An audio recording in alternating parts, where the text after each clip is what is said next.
maybe should be with Democratic Senator Bob Menendez, who is a member of the Foreign Relations Committee. Senator, I want to thank you so much for coming on. You want more sanctions against Saudi Arabia. What should they be? Well, first of all, I do want to acknowledge that President Biden did what should have been done under the law when we as leaders on the Senate Foreign Relations Committee asked for this disclosure to take place. And President Trump basically, as he admitted to Bob Woodward, saved MBS from this disclosure. So this was never about figuring out who was responsible for the assassination of Jamal Khashoggi. This was about having the courage of holding those responsible accountable. So I appreciate that the administration has listed some original actions. I certainly hope they will go beyond that. We should be looking at our weapons sales to Saudi Arabia. We should be looking at Magnitsky potential sanctions. I think there's a responsibility here to send a global message that you can, even if you're an ally of us, cannot kill someone with impunity, violate the international law, and ultimately get away with it.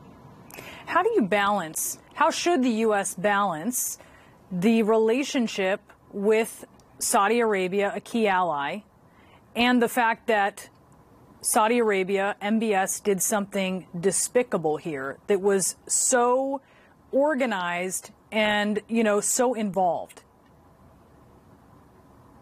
Well, this is a challenge of the relationship. President Biden is trying to reset that relationship. First of all, engaging only the king and not the crown prince, putting a series of sanctions on people who were engaged in this heinous crime, and then thinking about how do you change the dynamics of our relationship with Saudi Arabia? For example, beyond the assassination of Khashoggi, we have Saudi Arabia's engagement in Yemen, which is a humanitarian disaster, getting them to change their course there. So there are many ways in which the administration can use diplomatic and other sources to reimagine this relationship in a way that brings it within the context of the international order. I want to turn now to these airstrikes that were carried out overnight against Iranian-backed militia just inside of Syria. CNN has learned congressional leadership were briefed ahead of the airstrikes, but key committees were not. Were you? No, I was not. And I think the administration will be well served in the future of having key committees advise as well as congressional leadership. But I do believe that the strikes are justified based upon the fact of the attacks that we have taken by Iranian-backed militias against our facilities in Iraq, some which have caused injury and death.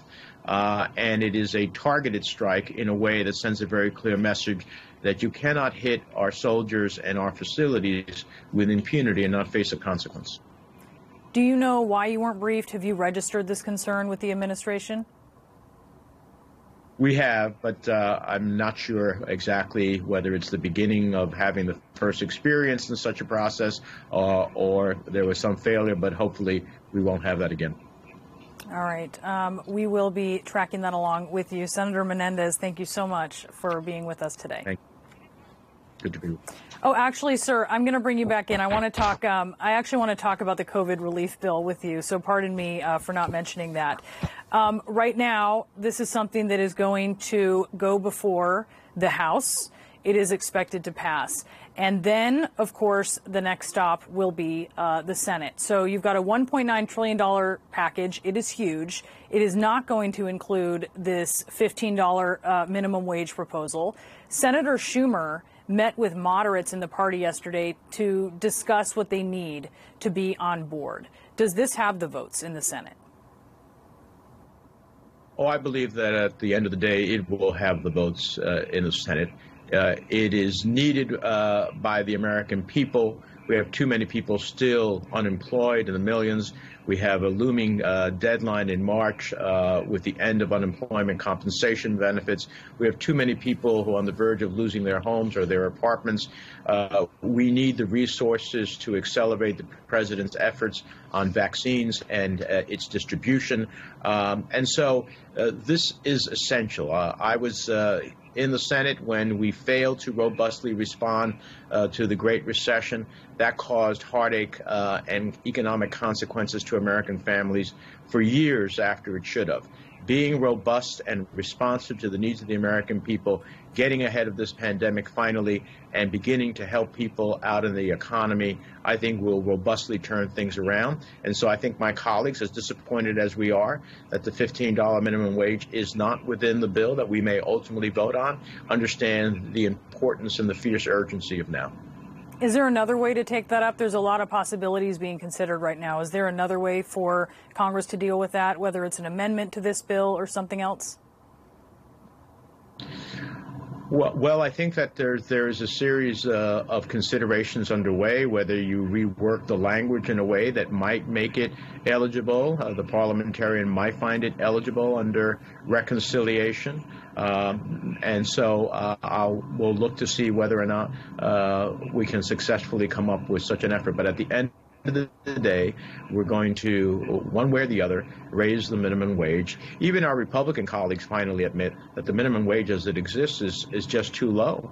When I see Senator Romney and Senator Cotton's proposals, they seek to raise it to, $11, or $10 or $11. The bottom line is far less.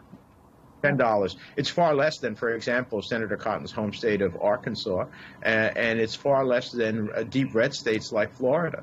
So we have to give people a wage that at the end of the day, when they work hard and sometimes work two jobs, can ultimately be above the poverty level. That's what this is all about. All right. Very busy week ahead here. Senator Menendez, thanks for being with us. Great to be with you.